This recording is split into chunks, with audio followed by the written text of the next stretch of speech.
ನಮ್ಮನೆ ಊಟ. ನಮಸ್ಕಾರ ವೀಕ್ಷಕರೇ, ಬನ್ನಿ ಇವತ್ತು ಒಂದು ಬೇಸಿಕ್ ಚಾಕ್ಲೇಟ್ ಕೇಕ್ ಮಾಡೋಣ ಅಂತ. ಇದನ್ನ ನೀವು ಮನೆಯಲ್ಲಿ ಆರಾಮ್ಸೆ ಯಾವ ಸ್ಪೆಷಲ್ ಅಕೇಶನ್ ಇದ್ರೂ ಮಾಡ್ಕೋಬಹುದು, ತುಂಬಾನೇ ಚೆನ್ನಾಗಿರುತ್ತೆ.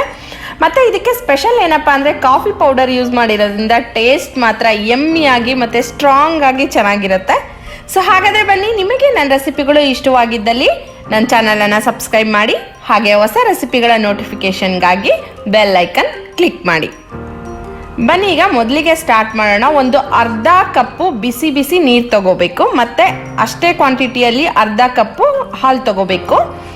ಈಗ ಬಿಸಿ ನೀರಿಗೆ 1 ಟೀ ಸ್ಪೂನ್ನಷ್ಟು ಯಾವುದಾದ್ರೂ ಇನ್ಸ್ಟಂಟ್ ಕಾಫಿ ಪೌಡರ್ನ ಮಿಕ್ಸ್ ಮಾಡಬೇಕು. ಏನಪ್ಪ ಅಂದರೆ ಇನ್ಸ್ಟಂಟ್ ಕಾಫಿ ಪೌಡರೇ ಆಗಿರಬೇಕು, ಯಾವ ಬ್ರ್ಯಾಂಡ್ ಆದರೂ ಸರಿ. ನೆಕ್ಸ್ಟು ಈ ಹಾಲಿಗೆ 2 ಟೀ ಸ್ಪೂನ್ನಷ್ಟು ವಿನೆಗರ್ ಹಾಕೋಬೋದು. ಈವನ್ ನೀವು ಆ್ಯಪಲ್ ಸಿಡರ್ ವಿನೆಗರ್ನು ಯೂಸ್ ಮಾಡ್ಕೋಬೋದು. ಹಾಕಿದ ನಂತರ ಈ ರೀತಿ ಚೆನ್ನಾಗಿ ಮಿಕ್ಸ್ ಮಾಡಿಬಿಟ್ಟು ಇಡೋಣ ಒಂದು 5 ನಿಮಿಷ. ಸೊ ಈಗ ಎರಡನ್ನು ಎತ್ತಿಟ್ಕೊಳ್ಳೋಣ. ನಂತರ ಡ್ರೈ ಇಂಗ್ರೀಡಿಯೆಂಟ್ಸ್ ರೆಡಿ ಮಾಡ್ಕೊಳ್ಲಿಕ್ಕೆ ಒಂದು ಜರಡಿ ಥರ ಇಟ್ಕೊಂಡು ಅದಕ್ಕೆ 1 ಕಪ್ಪು ಮೈದಾ ಹಿಟ್ಟು ಹಾಕ್ಕೊಳ್ತಾ ಇದ್ದೀನಿ. ನಂತರ 3/4 ಕಪ್ಪು ಸಕ್ಕರೆ ತಗೊಂಡು ಅದನ್ನು ಪೌಡರ್ ಮಾಡ್ಕೊಂಡಿದ್ದೀನಿ.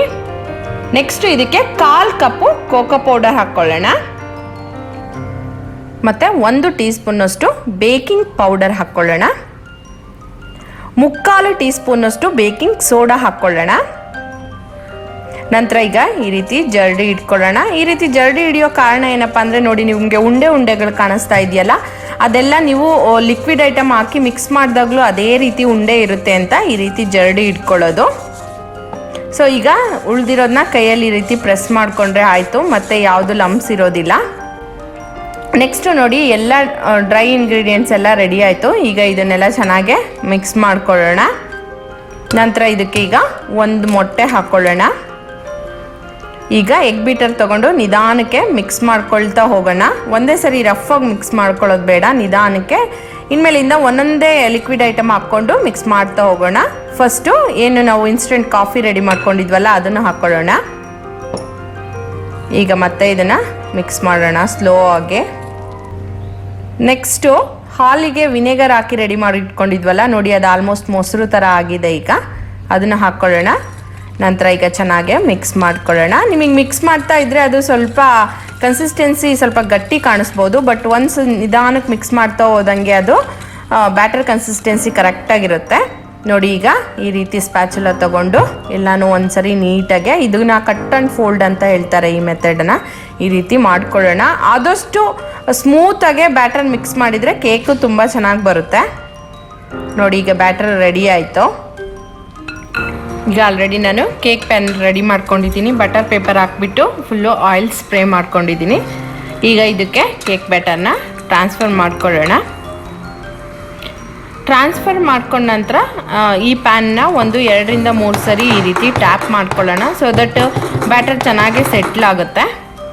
ಈಗ ಇದನ್ನು ನಾನು ನಾರ್ಮಲ್ ಓವೆನ್ನಲ್ಲಿ ಬೇಕ್ ಮಾಡ್ತಾ ಇದ್ದೀನಿ. ಇನ್ ಕೇಸ್ ನಿಮಗೆ ಓವೆನ್ ಇಲ್ಲ ಅಂದರೆ ನಾನು ಮೇಲ್ಗಡೆ ಸ್ಕ್ರೀನಲ್ಲಿ ಲಿಂಕ್ ಕೊಡ್ತಾ ಇದ್ದೀನಿ. ಓರಿಯೋ ಕೇಕ್ ಮಾಡಿದ್ದೆ, ಅದು ಓರಿಯೋ ಕೇಕು ವಿತೌಟ್ ಓವೆನ್ ಹೇಗೆ ಮಾಡೋದು ಅಂತ ಅದರಲ್ಲಿ ಡೀಟೇಲ್ಸ್ ಇದೆ, ನೀವು ಬೇಕಂದರೆ ವಾಚ್ ಮಾಡ್ಕೋಬಹುದು. ಈಗ ಇದನ್ನು ನಾನು 350 ಫ್ಯಾರನ್ಹೀಟಲ್ಲಿ ಅರೌಂಡ್ 30 ಮಿನಿಟ್ಸು ಬೇಕ್ ಮಾಡ್ತೀನಿ.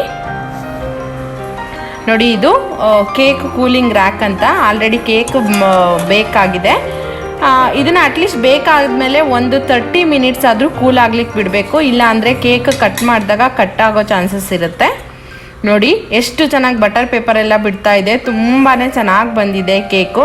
ಮತ್ತು ಕೇಕಲ್ಲೆಲ್ಲ ಏರಿಯೇಷನ್ಸ್ ಅಂತೂ ಸಕ್ಕತ್ತಾಗಿದೆ. ಸೇಮ್ ಎಕ್ಸಾಕ್ಟ್ ಬೇಕರಿಯಲ್ಲಿ ಸಿಗುತ್ತಲ್ಲ ಅಷ್ಟೇ ಸ್ಮೂತಾಗಿ ಸ್ಪಾಂಜಿಯಾಗಿ ಚೆನ್ನಾಗಿದೆ. ಈಗ ಕೇಕ್ ಕಟ್ ಮಾಡೋಣ. ನೋಡಿ ಕಟ್ ಮಾಡಿದ ನಂತರ ನೀವು ಏರಿಯೇಷನ್ದು ಎಷ್ಟು ಹೋಲ್ಸ್ ಇದ್ದಾವೆ ನೋಡಬಹುದು ನೀವು. ಕೇಕ್ ಮಾತ್ರ ತುಂಬ ಸ್ಮೆಲ್ ಬರ್ತಾ ಇದೆ, ತುಂಬ ಎಮ್ಮಿ ಸ್ಮೆಲ್ ಬರ್ತಾ ಇದೆ, ತುಂಬಾ ಚೆನ್ನಾಗಿರುತ್ತೆ. ಸೊ ದಯವಿಟ್ಟು ನೀವು ಮನೆಯಲ್ಲಿ ಇದನ್ನು ಒಂದ್ಸರಿ ಟ್ರೈ ಮಾಡಿ, ಚೆನ್ನಾಗಿ ಬಂದರೆ ನನಗೆ ದಯವಿಟ್ಟು ಕಮೆಂಟ್ ಮಾಡಿ. ಸೊ ನಿಮಗೆ ನನ್ನ ವೀಡಿಯೋಸು ಇಷ್ಟವಾಗಿದ್ದಲ್ಲಿ ಶೇರ್ ಮಾಡಿ, ಲೈಕ್ ಮಾಡಿ, ಸಬ್ಸ್ಕ್ರೈಬ್ ಮಾಡಿ. Thank you.